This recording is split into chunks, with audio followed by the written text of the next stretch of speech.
Daawwattoota keenya nageenyi keenya bakka jirtanitti isin rakkab jennaa oduu isinitti himna.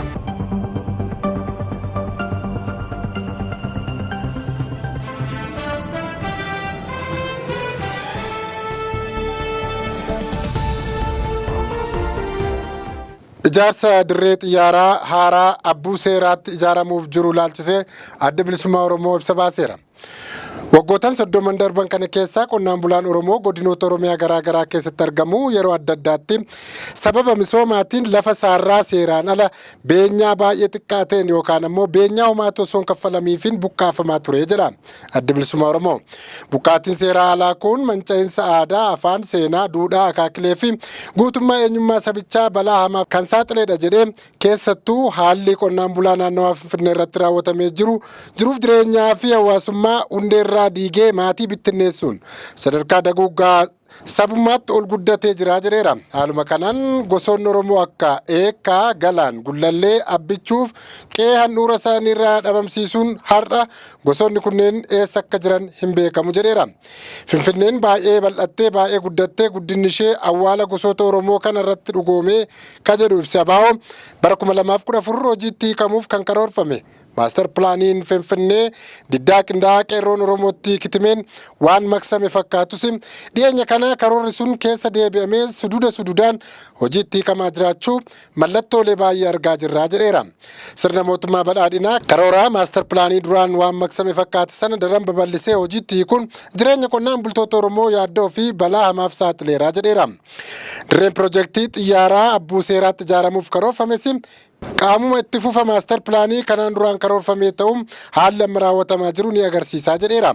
Piroojeektii guddaan dirree xiyyaaraa sadarkaa Afrikaatti baay'ee guddaa ta'e kun qonnaan bultoota gandoota 6 Abbuu Ciroo, Abbuu Garbii, Abbuu Kombolchaa, Abbuu Looyyaa, Abbuu Lugnaa fi Abbuu Saarkama keessa kan jiraatan abbaa warraa 3,000 sadarkaa maatiitti yoo tilmaamame immoo maatii 15,000 ol ta'an qe'ee isaanii irraa ni buqqaasaa jedheera. Abaa'oon misooma dirree xiyyaaraaf yaadame kanaan qonnaan bultoota buqqaafaman deebisanii qubachiisuuf fi damdamachiisuuf baajanni qarshii miliyoona 17 karaa mootummaa naannoo Oromiyaa akka karooraatti qabamu odeeffannoo yoo qabaanne iyyuu baatii darbe keessa qonnaan bultoonni gandoota 6 neeraman keessa jiraatan oomisha isaanii osoo hin sassaabbatin qabeenya isaanii osoo hin sochoofatin loon isaaniillee osoo hin gurguratin hatattamaan bifa duulaatiin akka kaafamanii qarqara magaalaa Bishooftuu ganda Dhibaayyuu keessa akka qubsiifaman taasifamu quba qabnaa jedheera.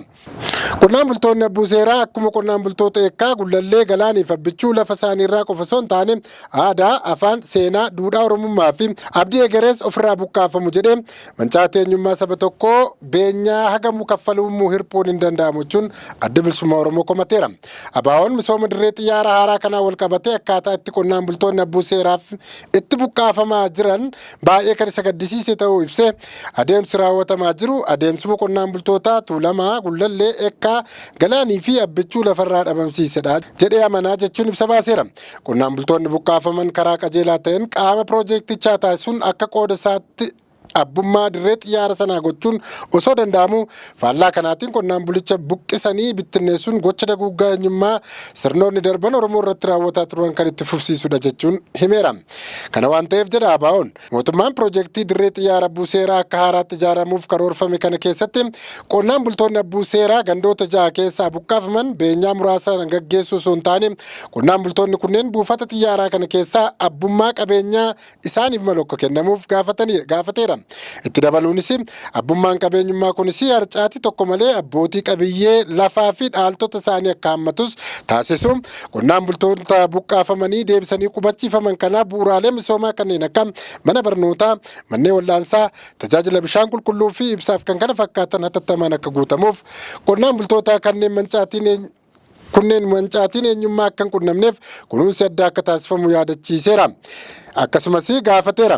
Faallaa kanaan misoomni dhaabbataan qonnaan bulaa Oromoo buqqisuu fi bittinneessuu Abaa'oon ni balaaleffate jechuun ibsa baaseera.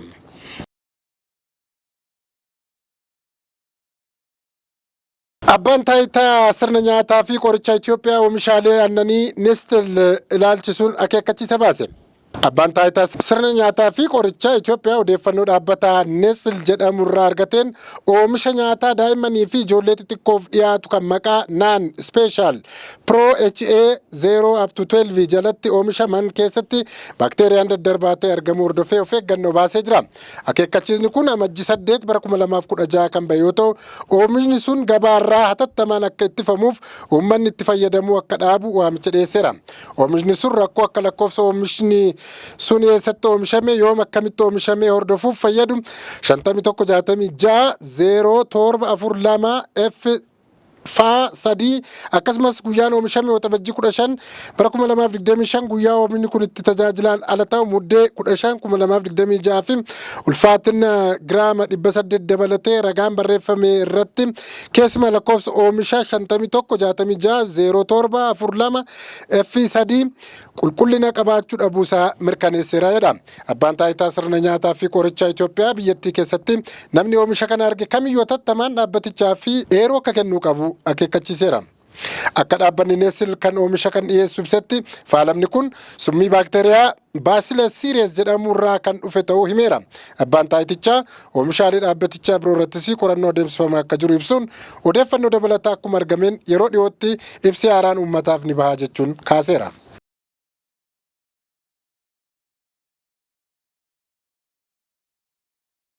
Walitti bu'iinsi Sudaan guyyoota 1000 keessatti tokko sadaffaa lammiilee biyyattii buqqaatiif saaxilu jaarmiyaan godaantota idil addunyaa beeksise.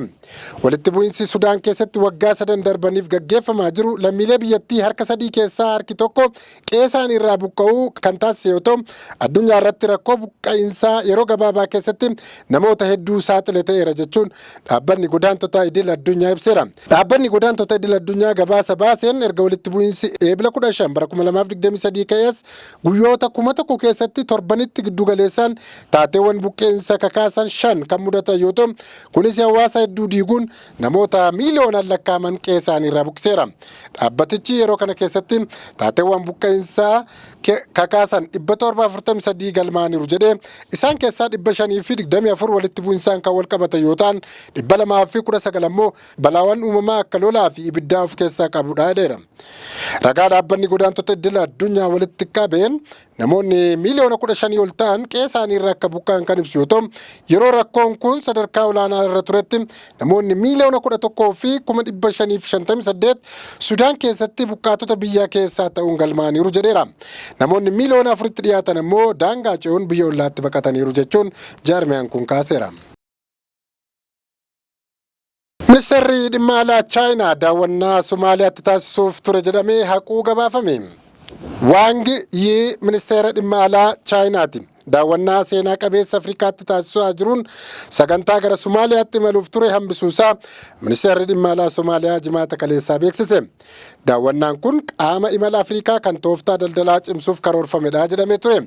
Daawwannaan Wang Yi gara Somaaliyaa taasisuuf karoorfame kun erga bara 1980 booda yeroo jalqabaatiif ministeerri dhimma alaa Chaayinaa gara Somaaliyaa yeroo imalu kan jalqabaati jedhamee ture.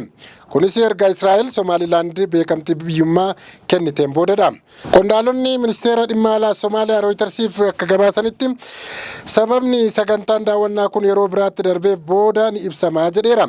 Ministeerri dhimma alaa Chaayinaa dhimma kana irratti yaada kennuuf gaaffii Rooyiters irraa dhiyaateef deebii hin kennine. Roobii darbe imala seenaa qabeessa gara Afrikaatti taasisuu jalqaban Wang Yi imalli kun Beejing daandii doonii fi sarara dhiyeessii qabeenyaa murteessaa ta'e milkeessuuf yeroo barbaaddutti qaqqabamummaa daldala tarsiimoo guutuu bahaa kibba Afrikaa irratti kan xiyyeeffatedha. Wang jimaata kaleessaa daawwannaa hojii guyyaa lamaaf Tanzaaniyaa Daar es Salaam galuu isaanii ministeerri haja alaa Tanzaaniyaa karaa fuula toora Tiwiitarii isaanii ibsaniiru. Kamisa darbee Wang Yi ministeera muummee Itoophiyaa Dr. Abiy Ahmed waliinis ol arganii dhimmoota adda addaa irratti mari'achuun isaanii kan yaadatamu ture.